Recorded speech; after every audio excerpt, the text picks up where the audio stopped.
भोजन करते थे मगन में, भगवान की स्वाद लगन में। भाई मेरे कहाँ गए हैं, मुझको अकेला छोड़ गए हैं। नाम जगह का तुम बतलाओ, जल्दी बताओ मत दर्शाओ। नाग देव यहाँ कैसे आ रहे, हंस हंस आंसू ने हमारे।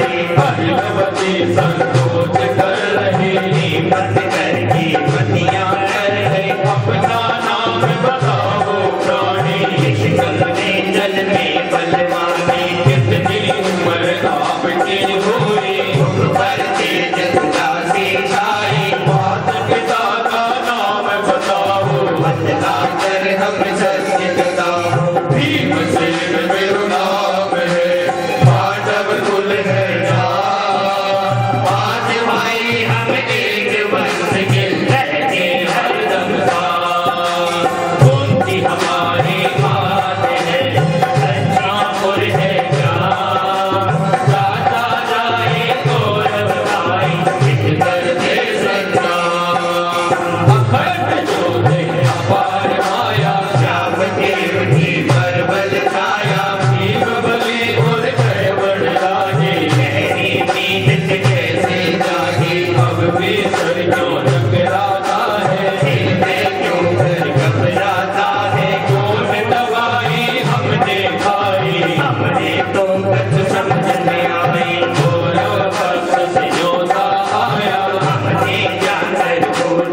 कहते सुनो बात हमारी, आगे आज्ञा देनी पड़ेगी, आएगी तो कहनी पड़ेगी, उनकी आज्ञा लेके कहूँगा, जो कुछ कहते सारी कहूँगा। अब जाने की आज्ञा दे वो, हमसे चाहे वचन मिले वो, बासठ जी कस समझ न पाए, उसके सब भेद बनाए। महायज्ञ है कन्यादान का, कहा हुआ है खुद भगवान